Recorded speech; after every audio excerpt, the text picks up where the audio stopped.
É o tema do nosso quadro CNN Terra com o professor Pedro Cortes, analista de clima e meio ambiente da CNN Brasil. Para a gente entender o que está por trás desse cenário, né, professor?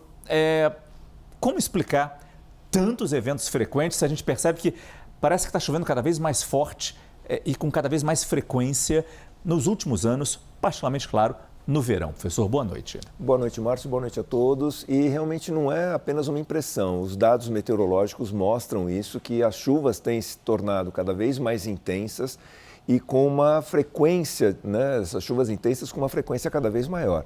Esse volume que a Adriana De Luca comentou agora na abertura é algo assim excepcional. Esse é o volume esperado para todo o mês de fevereiro, um mês muito chuvoso, e ocorreu isso em poucas horas.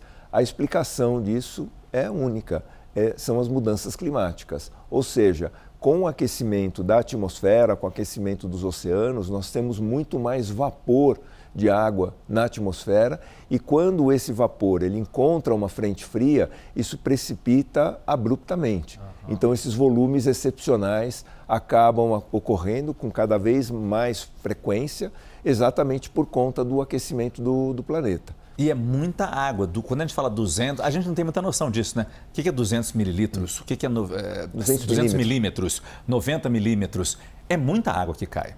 Então, você imagina que a gente tivesse uma piscina, né? 200 milímetros seria equivalente a chover 20 centímetros em poucas horas. Ou seja, ela acumularia 20 centímetros numa lâmina de 20 centímetros. Pode até parecer pouco quando a gente olha assim, considerar uma piscina, mas imagina isso numa grande área, como um município como Peruíbe ou como Ubatuba, que são municípios grandes. Você tem uma quantidade, um volume muito significativo de água. E nós temos uma arte que ajuda a explicar o que está acontecendo, né? Por que esse volume ele é muito, muito perigoso. Nós temos aqui como se fosse uma fatia da Serra do Mar.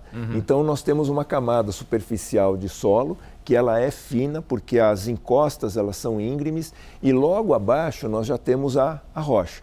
Essa água, esse excedente de água funcionando como uma espécie de lubrificante. Além da terra ficar, né, do solo ficar encharcado, ele começa a servir como lubrificante entre o solo e a rocha. Porque abaixo. a água não vai penetrar no solo. Não vai mais penetrar no solo porque o solo já está encharcado. E ela não tem por onde se drenar facilmente. Então a tendência dela é cair, né, descer verticalmente e com isso ela lubrifica essa camada superficial de solo, fazendo com que cause esse deslizamento. É por isso que mesmo a chuva cedendo, ainda temos o risco, porque demora muito tempo para essa água excedente ela escoar, para ela ser adequadamente drenada. E aí, lembrando, né, eles estão numa faixa litorânea, então quando essa água chega na planície, essa planície já está cheia de água. Então há uma dificuldade natural dessa água escoar. Isso leva muitos dias, por conta disso persiste o risco de deslizamento mesmo quando a chuva cessa. Agora imagina se nessa encosta a gente, além de ter essa terra que correria com facilidade, ainda tem construções, ainda tem casas.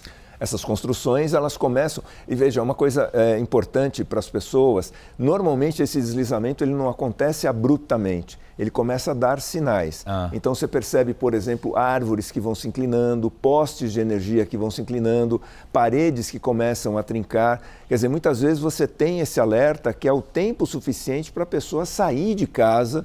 Não adianta tentar salvar as coisas, porque é uma questão de salva-se a vida ou não.